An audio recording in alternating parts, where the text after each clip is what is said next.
प्राचीन काल में एक राजा राज करता था। ये जगह अब जलमग्न हो गई है और उसकी जगह अब झील है वहां। राजा के कोई पुत्र न था, अतः राजा और उसकी रानी, जिसका नाम रत्नमला था, पुत्र पाने की इच्छा से साधु संतों की बड़ी सेवा किया करते।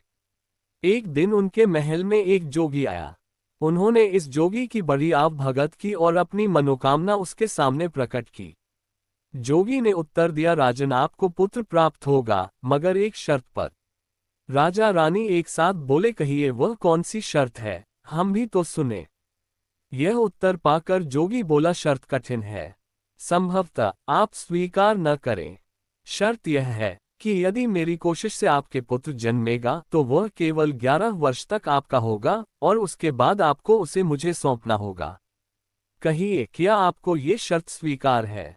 राजा और रानी कुछ समय तक एक दूसरे का मुंह ताकते रहे और फिर बाद में बोले, जोगी महाराज, हमें पुत्र चाहिए, चाहे वह 11 वर्षों तक ही क्यों न हमारे पास रहे। हमें आपकी शर्त मंजूर है। सुनकर जोगी ने उत्तर दिया, अच्छा ठीक है, तो आज से 9 मास के बाद आपके यहाँ पुत्र होगा। कहकर वह उन्हें आशीर्वाद देकर चला गया। रानी ने सचमुच ही यथा समय एक सुंदर बालक को जन्म दिया। उसका नाम नंदन रखा गया। नंदन बड़ा होकर पाठशाला में पढ़ने लगा तो वहां वह अपनी कक्षा के छात्रों में सबसे बुद्धिमान गिना जाने लगा। दिन बीतते गए और उसका 11वां जन्मदिन आया।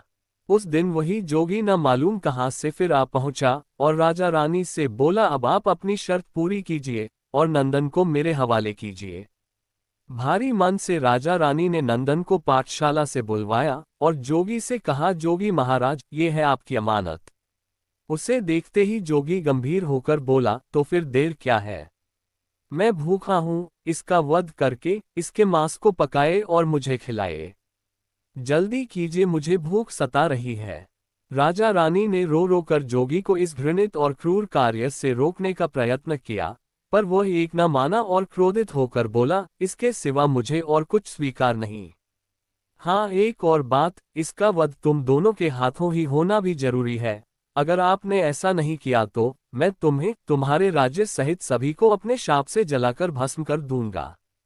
खैर, रोते धोते और मन में इस दुष्ट जोगी को बुरा भला कहते हुए उन्होंने नंदन को मार डाला और उसका मांस रसोई घर में जब पक कर तैयार हुआ तो जोगी बोला, अब देर क्या है, इसे 4 थालियों में परोसो, एक मेरे लिए, 2 तुम दोनों के लिए और चौथी स्वयं नंदन के लिए।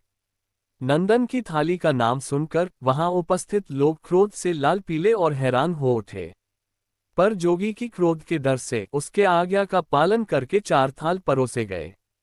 सभी अपने अपने आसन पर बैठे। राजा रानी के नेत्रों से निरंतर अश्रुधारा बह रही थी और सोच रहे थे कि क्यों मैंने इस जोगी की शर्तें मानी। इतने में ही जोगी बोला, रानी रत्ना, उठो और खिड़की में से वैसे ही अपने पुत्र को बुलाओ जैसे रोज बुलाती हो। वैसे ही अपने पुत्र को बुलाओ, जल्दी करो, खाना ठंडा हो रहा है। रानी रत्नमला भारी हृदय से उठकर खिड़की की ओर गई और रोते विलाप करते हुए उसने नंदन का नाम पुकारा। उसके पुकारने भर की देर थी। नंदन सीढ़ियों पर से प्रतिदिन की तरह आया, माताजी कहता हुआ वहां पहुंच गया। रत्नमासला और राजा से लपक कर गले लगा।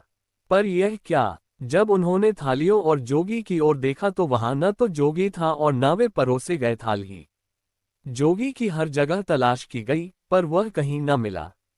वह कहां से वह आया था और कहां गया, इसका भी किसी को पता न चला।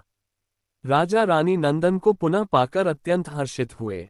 इस लोक कथा को रमजान भट्ट नामक एक कवि ने गाथा गीत के रूप में कविताबद्ध किया है, जिसे कहानी के रूप में आपके समक्ष प्रस्तुत किया गया। दोस्तों, हमें मालूम है कि कहानी पसंद आने पर आप लाइक और सब्सक्राइब जरूर करेंगे, अतः कहानीराज की तरफ से कहानी को पूरी पढ़ने के लिए आपको बहुत बहुत धन्यवाद। हम फिर मिलेंगे एक नई कहानी के साथ, तब तक के लिए फिर से एक बार धन्यवाद।